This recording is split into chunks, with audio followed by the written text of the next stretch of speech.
another On Location with Bone and Mimi. I'd like to acknowledge that we are on the ancestral unceded territory of the Silks Okanagan people, and we are grateful to be living here as guests. I'm here today at Gallery Vertigo, the studio of Métis artist Mandi Irmen. Thank you. Yeah. And yeah, Mandy's going to be a new friend of mine. I'm really excited to get to spend time in this beautiful studio. It's full of color and gorgeous energy.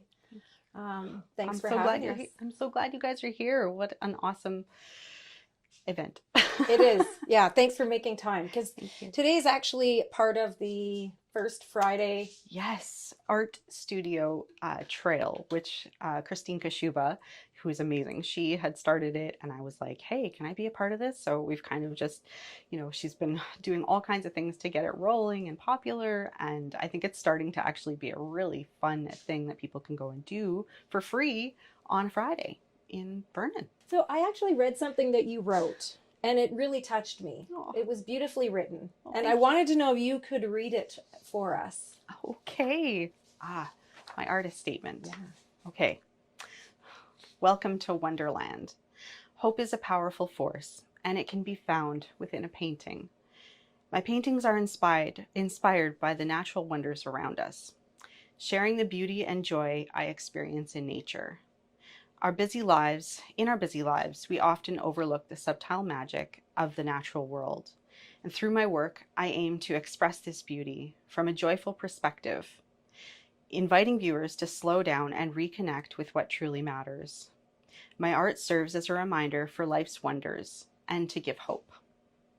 For 20 years, I set aside my passion for art to pursue what I believed was more important, but that left me feeling like something was missing. 8 years ago, I picked up the paintbrush once again, and I haven't looked back since. Art calls to me, and I hope to share this joyful experience with you. I will create for as long as I live, embarking on a journey into the realm of possibility. Join me in a world where imagination becomes reality. Each painting is the beginning of a story waiting to unfold.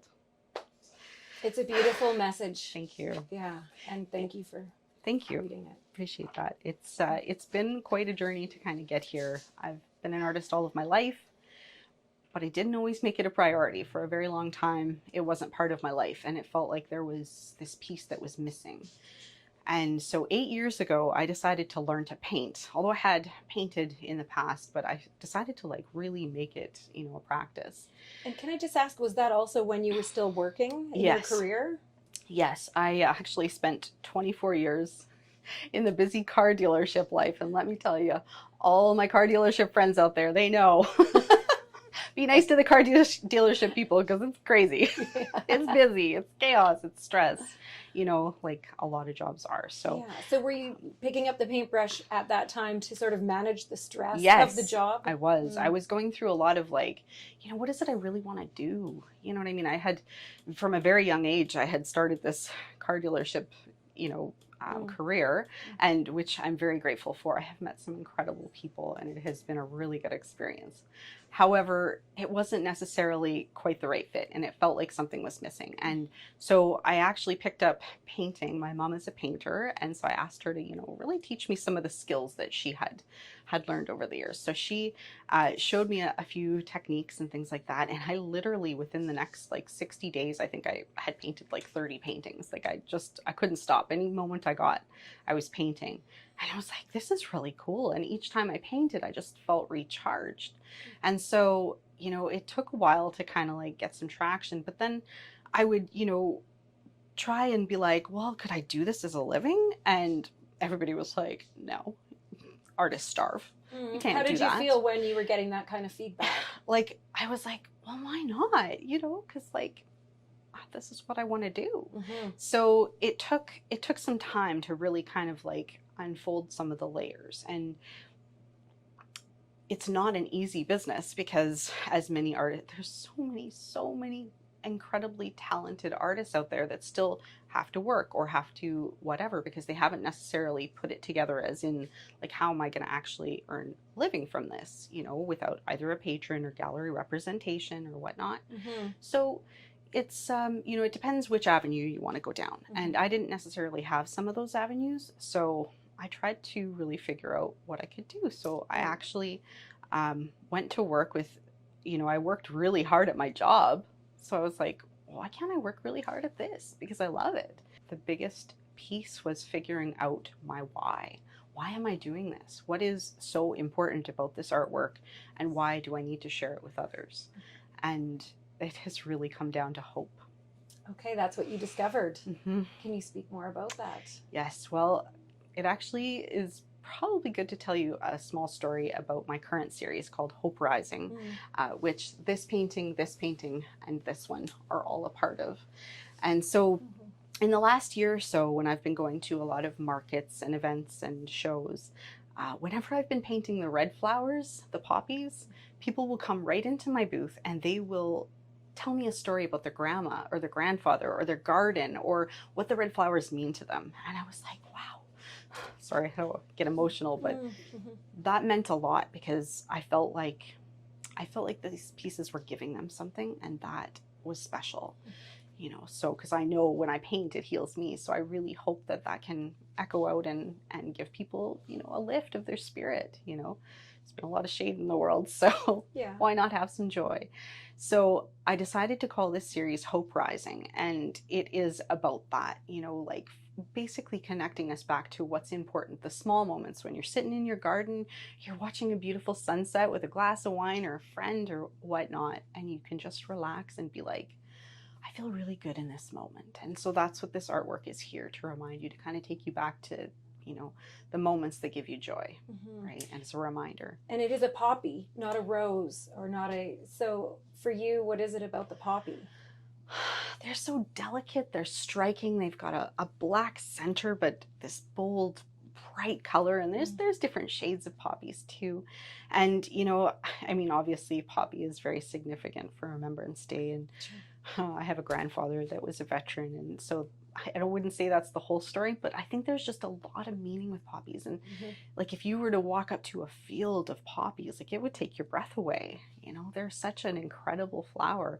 And I think sometimes we forget how incredible the nature is all around us, and really like look at it and breathe it in, like drink it in and just have a moment, because we're just so busy and our brains are going.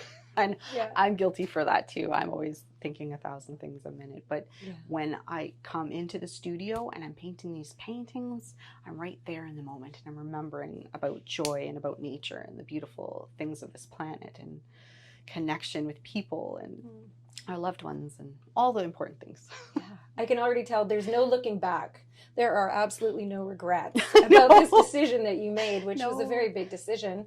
But there would have been challenges along the way, I imagine, especially in the beginning. Or 100%. I had to take some steps to kind of get to this place. And now my art is my full-time endeavor, but I also work part-time at the Vernon Public Art Gallery as their administrator, so I get to use some of my years of admin skills to put to work to my passion. This bear painting, it's called... Her name is Petunia.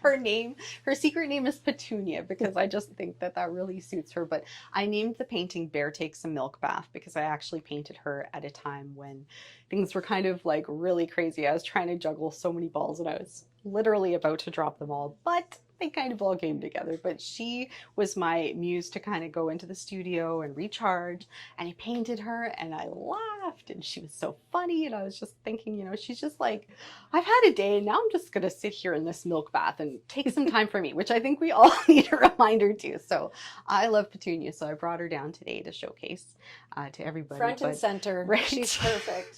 But I've also made prints. Well, wait a second. Yes. Aren't there some hidden secrets in this painting? There are.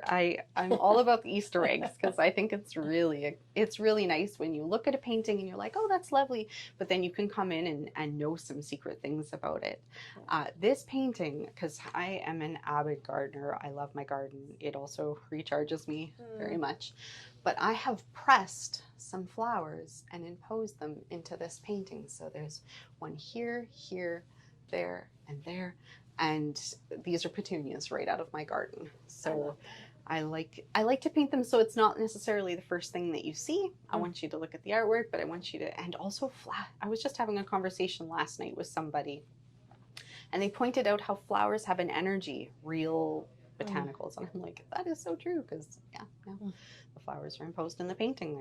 They're collaged right in there. So You're leaving us with hope. oh, awesome. Yeah. I'm grateful. And my heart is filled. Thank you. Yeah, thank you. Thanks, Mandi. This has been On Location with Bowen and Mimi, and we'll see you again.